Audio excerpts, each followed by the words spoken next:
বিয়ে হয়েছে আমার সবেমাত্র হলো। এখনো বছর কাটেনি। এই তো জুলাই মাসটা পার হয়ে 6 মাস পূর্ণ হবে। সকাল সকাল সমস্ত কাজ তাড়াতাড়ি শেষ করে রান্নাটাও চটপট বসাতে হবে। সকাল 10টার মধ্যে সবাইকে খাইয়ে রেডি করতে হবে। কেউ যাবে কলেজে তো কেউ যাবে অফিসে। এরই মধ্যে আবার কর্তামশাইয়ের জন্য টিফিনটাও প্যাক করতে হবে। ও বাবা, সংসারে অনেক কাজ একবার শুরু হলে সহজে শেষ হতে চায় না। কিন্তু মনটা ভীষণ আনচান হয়ে আছে কাল রাত থেকে। কাল সারাটা রাত দু চোখের পাতা এক করতে পারিনি। ভীষণ দুশ্চিন্তা হচ্ছিল।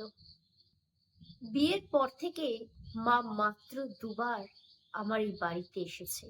একবার এসেছে দাদার বিয়ের নেমন্তন্ন করতে, আরেকবার এসেছিল আমি ভীষণ অসুস্থ ছিলাম সে সময়। তারপর এতগুলো দিনের মধ্যে মা সেরকম আর আশা হয়ে ওঠেনি। কিন্তু আজ এতগুলো দিন পর আমার শাশুড়ি মা হঠাৎ আমার মাকে ডেকে পাঠিয়েছে। কিছুতেই বুঝতে পারছি না মাকে হঠাৎ করে ডাকার কারণটা ঠিক কি। কাজ করছি সবই, কিন্তু মনটা ঠিক করে স্থির রাখতে পারছি না। সম্মুখে খাবার টেবিলে ভাত বেড়ে আমি ওর টিফিন বক্সটা প্যাক করছিলাম। অমন সময় দরজায় কলিং বেল বেজে উঠল। তড়িঘড়ি করে দরজাটা খুলতে দেখি মা এসে হাজির।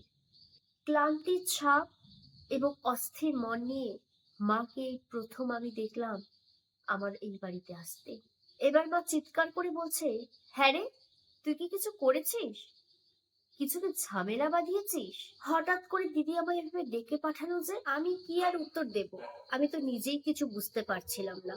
মায়ের চিৎকার শুনে শাশুড়ি মা ঘর থেকে বেরিয়ে আসলো। মা জিজ্ঞেস করলো, কি হয়েছে দিদি? আমার মেয়ে কি কিছু করেছে?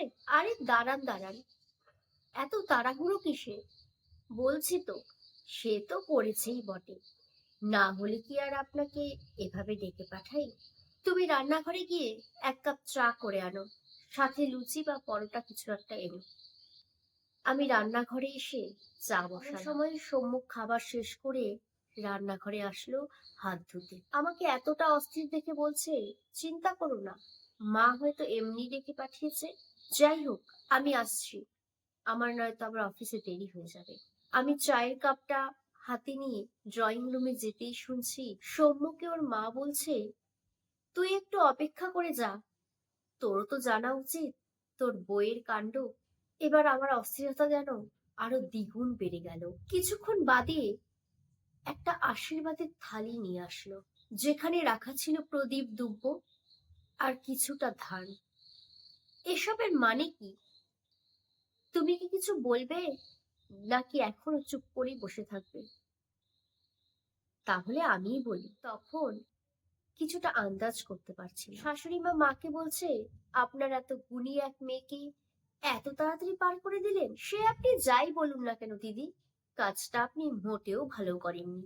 ওকে আরেকটু পড়ালেখা করিয়ে নিজের পায়ে স্বাবলম্বী করতে পারতেন। কাল দুপুরে আমি খাওয়া শেষে সোজা আমার ঘরে চলে যাই। এরপর সন্ধ্যেবেলা যখন ঘর থেকে বেরিয়ে ড্রয়িং রুমে আসি, আমার চোখ যায় টেবিলের ওপর। দেখছি একটা খাম রাখা, তার ভেতর একটা চিঠি। যদিও আমার খামটা খোলা একেবারেই উচিত হয়নি, তবে যদি না খুলতাম তাহলে জানতেই পারতাম না আমার বৌমা যে এতটা গুণী।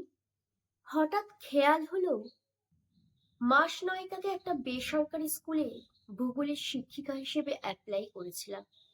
একটা ইন্টারভিউ হয়েছিল, তারপর হঠাৎ করে বিয়ে ঠিক হয়ে যায়। বিয়ের পর সংসারের চাপে সবকিছু এলোমেলো হয়ে গিয়েছিল, প্রায় সবকিছু ভুলতেই বসেছিলাম। কিন্তু কাল হঠাৎ এতদিন পর জয়েনিং লেটার হাতে পেলাম। যতটা না খুশি হয়েছিলাম, তার থেকেও অনেক গুণ বেশি চিন্তা কাজ করছিল মনে। শ্বশুর বাড়িতে কে কি বলবে, আদৌ কাজটা করতে পারবো নাকি, নানান সব দুশ্চিন্তা। কাজের চাপে ভুলবশত আমি লেটারটা টেবিলের ওপর ফেলেই চলে যাই। আর হঠাৎই মায়ের হাতে সেই লেটারটা পড়ে যায়। উনি আমার মাকে বলছেন, চাকরিটা সরকারি না বেসরকারি সেটা বড় কথা নয় দিদি, সবচাইতে বড় কথা হচ্ছে আপনার মেয়ে চাকরি পেয়েছে। একজন শিক্ষিকা হিসেবে। এর চাইতে বড় সুখে আর কিছু হতে পারে না একজন মায়ের কাছে। একজন মেয়ের নিজের পায়ে দাঁড়ানোটা ভীষণ জরুরি। আর মাকে বলছেন, মেয়েকে বড় করেছেন, মানুষ করেছেন, পড়ালেখা শিখিয়েছেন, তাই সবার প্রথম আশীর্বাদটা আপনিই করবেন। আর পেছন ঘুরে সৌম্যকে বলছে, এত পড়ালেখা করে সময় মতো অফিস গিয়ে মাসে কারি কারি টাকা ইনকাম করলেই হয় না। ঘরে ফিরে নিজের বইয়ের ভালো মন্দ, ইচ্ছা অনিচ্ছা সবকিছুরই খেয়াল নিজেকেই রাখতে হয়। আশা রাখবো এরপর থেকে এর কোনো অন্যথা হবে না। আমি অবাক হয়ে চেয়ে রইলাম। সেদিন প্রথম আমি আমার শাশুড়ি মার চোখে আমার জন্য অফুরন্ত ভালোবাসা ও খুশির আমেজ দেখতে পেয়েছিলাম। নমস্কার। কলমে এবং কণ্ঠে তন্বী রয়।